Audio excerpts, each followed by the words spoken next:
India today breached the 13,000 mark with 13,387 COVID-19 cases, while the death toll surged to 437. Of these, 11,201 are active cases and 1,748 are cured. Health officials confirmed that 5 more coronavirus cases in Andhra Pradesh's Srikalahasti temple town of Chittoor District today, taking the town's virus tally to 10. Out of the 5 new cases, a woman had come in contact with a virus patient. Delhi police personnel, meanwhile, are conducting a surveillance in the city's Shahdara area, which is reported to be a coronavirus hotspot. The national capital region has confirmed 1,640 virus cases till now. Let's move on to next news. The number of coronavirus patients in India has climbed to 13,387 with 1,000 positive cases reported in the last 24 hours.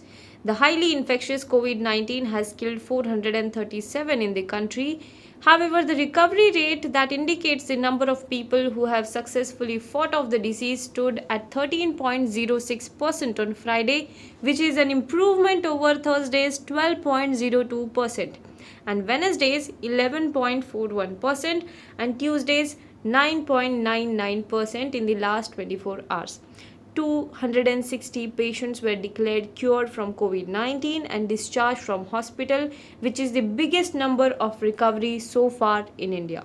Let's move on to next news. Maulana Saad, the chief of Islamic group Tablighi Jamaat that organized a religious congregation in Delhi last month, setting off India's biggest cluster of coronavirus cases, has been charged with money laundering by the Enforcement Directorate. The police earlier on Thursday had brought charges of culpable homicide not amounting to murder against the 56-year-old chief of the Muslim seminary for holding the gathering last month at its markaz or headquarters in Delhi's Nizamuddin. The enforcement case information report against Maulana Saad and trusts linked to the Jamaat and others was filed by the agency based on a Delhi police case. Let's move on to next news. The Chinese city where coronavirus first emerged raised its death toll by 50% on Friday, revealing the ground zero of global pandemic had been much worse hit than Beijing had previously reported.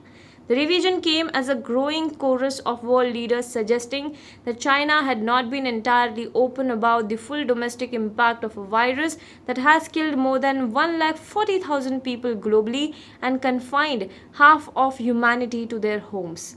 In Wuhan, where the virus was first detected late last year, an official announcement raised the city's death toll by half to a total of 3,869.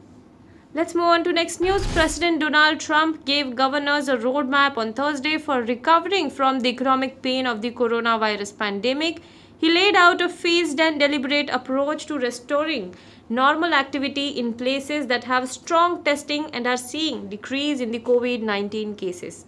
He said, "We are starting our life again.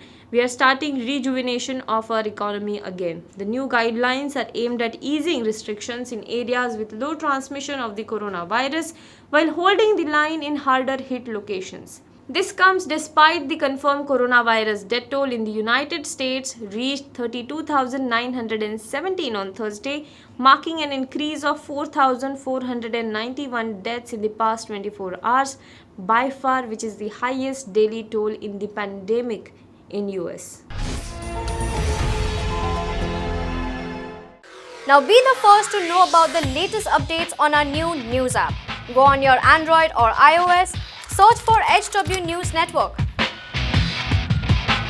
Download our app, choose the language you prefer to get updates in, and be up to date with the latest news.